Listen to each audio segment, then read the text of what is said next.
ভূতমশাই, যেখানে ভয়ও ভয় পাই।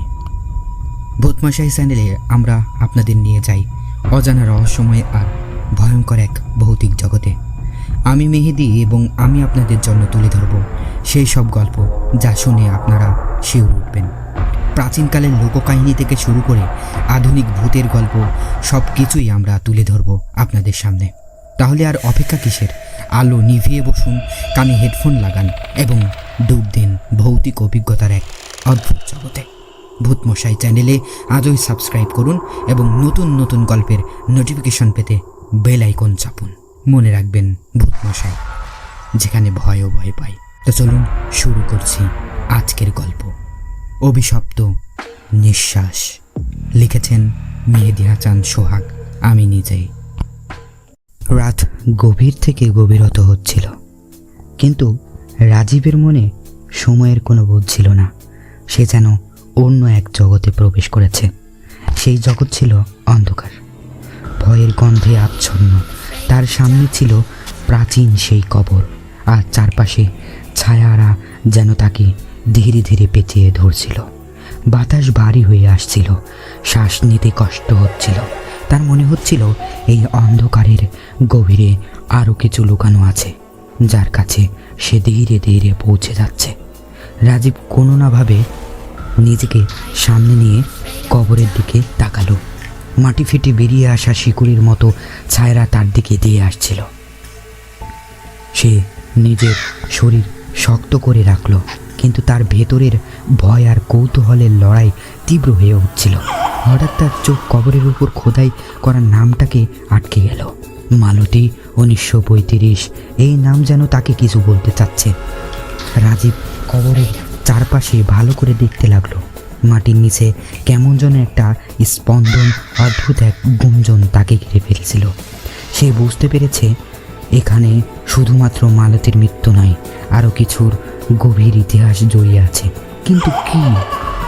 ঠিক তখনই পেছন থেকে হিম শীতল একটা শ্বাস তার গায়ে লাগলো।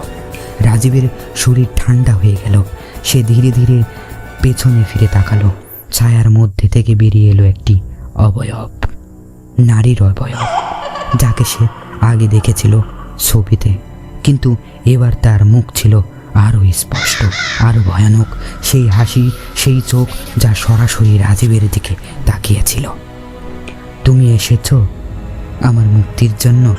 নারীর কণ্ঠস্বর ভেসে এলো, কিন্তু মুখটি স্থির ছিল। রাজীব কিছু বলতে চাইল, কিন্তু তার গলা দিয়ে কোনো শব্দ বেরোলো না। যেন তার শরীর জমে গেছে, পুরোপুরি শীতল হয়ে গেছে। রাজীবের মনের ভেতর তখন হাজারো প্রশ্ন। কে এই নারী? কেন সে তাকে ডাকছে? এবং মুক্তি কি? হঠাৎ করেই নারীর ছায়া সামনে এগিয়ে এলো। তার মুখ আরও পরিষ্কার হয়ে উঠল এবং তার চোখগুলো যেন গভীর শূন্যতার মতো ছিল। তুমি জানো না কেমন কষ্টে আছি আমি? এ কবর শুধু আমার দেহের নয়, আমার আত্মাও বন্দী এখানে। আমি মুক্তি চাই, কিন্তু তার জন্য তোমাকে জানতে হবে কি ঘটেছিল আমার সাথে। রাজীবকে যেন কিছুটা সাহস জোগালো এই কথা। সে ধীরে ধীরে কথা বলতে শুরু করলো। তুমি কে? কেন এখানে বন্দি? নারী একটি দীর্ঘ শ্বাস ফেলে বাতাসে যেন কেমন এক শূন্যতা ভেসে এলো। তারপর সে বলল, আমি ছিলাম মালতী, এ বাড়ির মালকিন। 1935 সালে এক ভয়ঙ্কর অভিশাপে আমাকে এই বন্দিতে নিক্ষেপ করে। আমার আত্মার মুক্তি হয়নি। সেই দিন থেকে এই বাড়ির প্রতিটি ইট, প্রতিটি করিডর অভিশপ্ত হয়ে উঠেছে। আমি এই বাড়ি ছেড়ে দিতে পারিনি, আর কেউ এখানে এলে তাদের এই বাড়ির শৃঙ্খলায় আবদ্ধ করে ফেলে। কিন্তু কেন? কে তোমাকে অভিশাপ দিয়েছিল? রাজীব তৎক্ষণাৎ জানতে চাইল।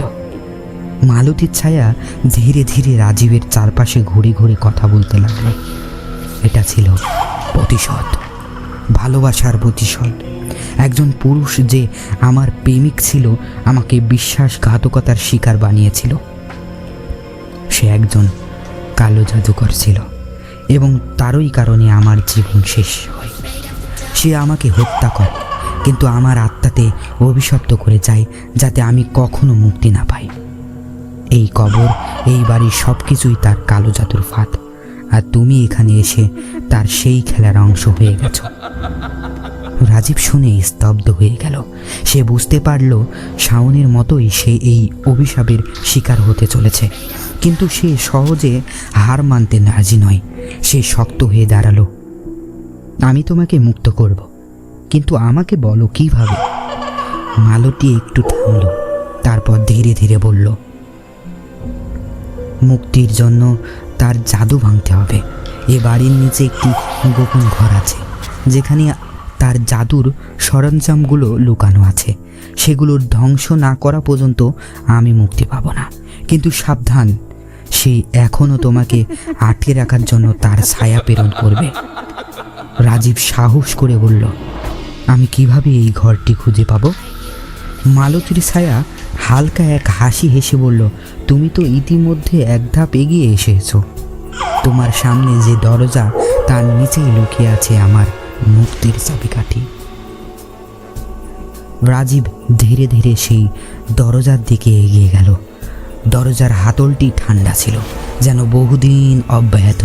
সে দরজা খুলতেই দেখতে পেল একটি সরু সিঁড়ি, যা তাকে আরও নিচে নিয়ে যাচ্ছে, যেন পৃথিবীর অন্তরে প্রবেশ করছে। চারপাশের দেওয়ালগুলো প্রাচীন খোদাই আর চিহ্নে ভরা ছিল। সেগুলো ছিল কোনো অদ্ভুত প্রাচীন ভাষায়।